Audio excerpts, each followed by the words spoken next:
అందరికీ నమస్తే. మాజీ డీఎస్పీ నళిని తెలంగాణ ఉద్యమకారురాలు. ఆమె తెలంగాణ ఉద్యమంలోనే ఆ డీఎస్పీ పదవి వదిలేసుకున్నది.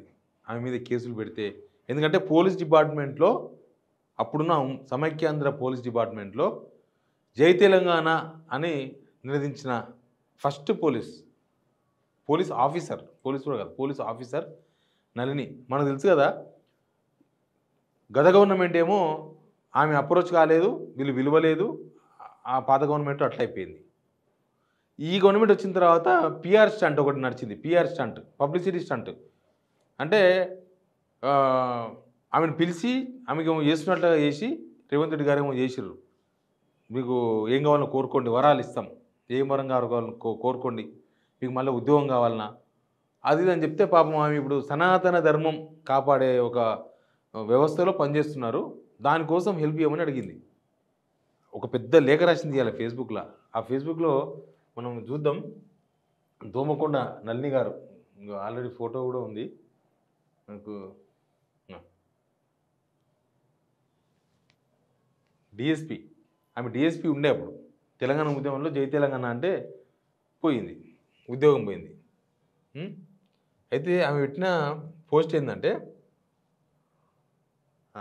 పాత ఫోటోలను కూడా, ఇగో పాత రేవంత్ రెడ్డిని కలిసిన ఫోటోలను కూడా పోస్ట్ చేసింది. పోస్ట్ చేసి ఆ రోజు పిలిపించుకొని కలిసిన తర్వాత కనీసం మళ్ళీ ఇప్పుడు ఏం చేసినారు, ఇప్పుడు పట్టించుకున్నారా అనే దానిపైన ఆమె ఈ పోస్ట్ పెట్టింది. ఏంటి ఆ పోస్ట్ అంటే, నా మనలో మాట ఫేస్బుక్ స్నేహితులకు సకుశల సాదర నమస్కారములు. కాలం గుర్రంలా పరిగెడుతున్నది. సరే, ఇవన్నీ ఓకే. భగవంతుని కృప వల్ల నా తరపు నుండి పురుషార్థంలో ఎటువంటి లోపం రానివ్వలేదు. వేద కేంద్రం నిర్వహిస్తున్నామే. వేద కేంద్ర నిర్వహణకు తగిన సమర్థత సాధించడానికి అహర్నిశలు కృషి చేస్తూనే ఉన్న ప్రచారంలో భాగంగా ఈ ఏడాది సనాతన ధర్మం పేరుతో తెలుగు, హిందీ భాషల్లో తత్వశాస్త్రంలో పాఠ్యగ్రంథంగా ఉపయోగపడే పుస్తకాన్ని సమాజానికి అందించడం. అనంతపురం గ్రామం ఆంధ్రలో జరిగిన కార్తీక మాస యజ్ఞ తిరణాలలో దాదాపు 500 మంది దంపతులతో వరుస అగ్నిహోత్రాలను చేపించడం మధుర స్మృతులుగా మిగిలినాయి. అయితే ఏమైందంటే, ఇప్పటి వరకు అమాయకంగా అడుగుతారు ఇలా ఏంది, మహారాష్ట్ర ప్రభుత్వం హిందీ సాహిత్య అకాడమీ అవార్డు, టాండా, యూపీ ఆర్య సమాజం వేదశ్రీ బిరుదులతో సన్మానించడమే కాక క్యాష్ అవార్డ్స్ కూడా వచ్చినాయి. సంవత్సరం రివ్యూ రాస్తూ రేవంత్ రెడ్డి గారు పిలిచి ఏమి ఇచ్చిండ్రు, అసలు ఈమె ఏమి అడిగింది, అసలు ఇప్పటిదాకా మళ్ళీ రేవంత్ రెడ్డి ఎందుకు పట్టించుకోలేదో రాసింది. నన్ను ఇప్పటికీ కొందరు అమాయకంగా అడుగుతారు ఇలా, సీఎం గారు జాబ్ ఇచ్చినప్పుడు మీరు తిరిగి చేరి ఉండవచ్చు కదా మేడం అని. కానీ వారికి ఏం తెలుసు, నా సర్వీస్ బుక్లో ఎన్ని చిక్కుముళ్ళు ఉన్నాయో, అవి నా మెడకు ఉచ్చులా బిగుసుకుంటాయి, అవి నాకు స్పష్టంగా తెలుసు. కాబట్టే వద్దన్నాం. ఒకవేళ చేరి ఉంటే కోర్టు నా నియామకం చెల్లదు అని తీర్పిస్తే నా పరిస్థితి ఏంటి? రెండి చెడ్డ రేవడిలా అవదా? పైగా ఉద్యోగానికి తగిన ఫిట్నెస్ అవన్నీ కూడా లేవన్నది ఇప్పుడు. అయితే ఇదిలా ఉండగా జనం నన్ను సీఎం గారు నిధులు ఇచ్చారా అని కూడా అడుగుతున్నారు. మేడం, ఆ వేద పాఠశాలకి సాయం అడిగింది గవర్నమెంట్ నుంచి.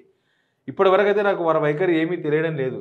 డీజీపీ గారి ముందు విచారణకు హాజరు కమ్మని చెప్తే నేను నో అన్నాను. ఎందుకంటే మాన్య గాయం మళ్ళీ నన్ను బాధిస్తుంది. 16 పేజీల రిపోర్ట్ రాసి సీఎం గారి చేతికి ఇచ్చాను. కాబట్టి అంతా వారే చూసుకుంటారని నా భావం.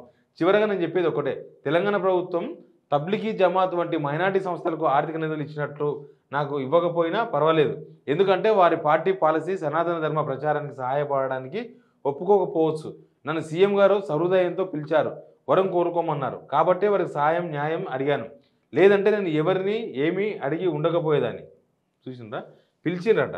ఎందుకు పిలిచిందంటే పబ్లిసిటీ స్టంట్, పిఆర్ స్టంట్. చూసినావా, నేను ఉద్యమకారులను పట్టించుకున్నా.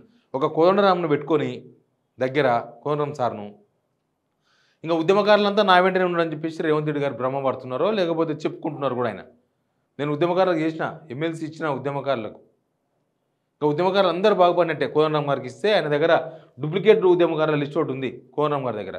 మనం చూసినాం కదా, జూన్ 2కు 400 మంది లిస్ట్ ఇచ్చారు. అన్నీ ఒకటే పేర్లు 10 పేజీలో ఉంటుంది. అవే డూప్లికేట్. వాళ్ళది ఏ ఊరు తెలియదు, వాళ్ళది ఎంత ఏజ్ తెలియదు, వాళ్ళు ఏమైందో తెలియదు. వాళ్ళు పిలిపించారు. కొంతమందిని బస్సులు వేసుకొచ్చి కనీసం తిండి కూడా పెట్టలేదు. జూన్ 2న ఆ ఉద్యమకారుల లిస్ట్ అంతా కోదండరాం గారి దగ్గర ఉంది. వాళ్ళు ఎవరు ఇచ్చారో, అది ఆంధ్రప్రదేశ్కి వచ్చిన లిస్టా, కోదండరాం సార్ తయారు చేసిన లిస్టా తెలియదు.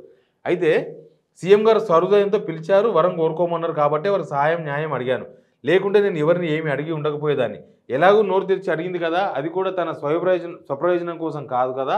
అని తలచి వారు నా పట్ల కనీస మానవత్వాన్ని ప్రదర్శిస్తూ ఇన్నేళ్లు సస్పెన్షన్ వేటు వల్ల నేను పడిన అవమానాలు అనుభవించిన కష్టాలు పరిహారంగా నేను న్యాయంగా రావాల్సిన సగం జీతం పిఎఫ్ లాంటివి లెక్క కట్టించినా బాగుండు అని మిత్రులారా. ఈ ఆశతో తప్పేం లేదు. ఏంది అసలు ఆ రోజు ఏం జరిగిందంటే సీఎంను కలిసి ఏదో విధంగా సాయం చేయండి అనుకుంటున్నారు కాబట్టి ఉద్యోగం బదులుగా నా డ్రీమ్ ప్రాజెక్టు వేద సెంటర్కు ఫండ్ ఇవ్వమని అడిగాను.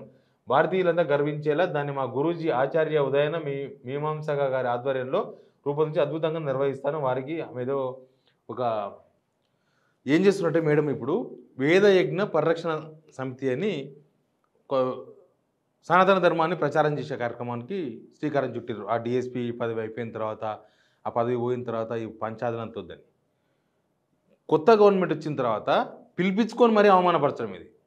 బట్ మీరు పిలవకుంటే ఆమె అదే అడుగుతుంది. నన్ను పిలవకపోతే నాకేం ఆశ ఉండేది కాదు, నేనేం అడిగేదాన్ని కాదు. కానీ మీరు పిలిపించుకొని అన్నీ అడిగి నేను అడిగిన దానికి మీరు సాయం చేయలేదు. సంవత్సరం గడిచిందని రాసింది. సంవత్సరం గడిచింది. మీ పార్టీ ఒప్పుకోదా సనాతన ధర్మ ప్రచారం కోసం సహాయం చేయడానికి? మీ ప్రభుత్వము మీ పార్టీ సిద్ధాంతాలు ఒప్పుకోవా అని నళిని గారు రేవంత్ రెడ్డిని అడుగుతున్నారు లేఖ ద్వారా. ముస్లిం ప్రచార సమితిలు ఉంటాయి కదా, తబ్లీగా ఇట్లాంటివి, అట్లాంటి దానిలోకి ఇచ్చిన నిధులు సనాతన ధర్మ ప్రచారం చేయడానికి నాకు ఎందుకు ఇయ్యరు అని అడుగుతున్నారు. ఇంకా ఏం సమాధానం చెప్తారు, ఏమి ఇస్తారు? ఇంక ఇచ్చేది ఏం లేదు, అయిపోయింది అనమాట. వేయడం ఈమె. ఇంకో 16/12/2011 నాడు దీక్ష నిమ్మరసం దావతు, 2012 కిషన్ రెడ్డితో, అట్ ప్రజెంట్ ఇక్కడ ఉన్నారు. ఎనీవే ఈ లేఖ ఒకటి మాజీ డిఎస్పీ కదా, మాజీ డిఎస్పీ ప్రస్తుతం సనాతన ధర్మ ప్రచారంలో ఉన్న నళిని గారు ఆ లేఖ అయితే రాసిర్రు. ఆ లేఖ ఇప్పుడైనా ఈ ప్రభుత్వం స్పందిస్తుందా, ఆమె అడిగిన సహాయం చేస్తారా చూద్దాం. Please subscribe signal TV.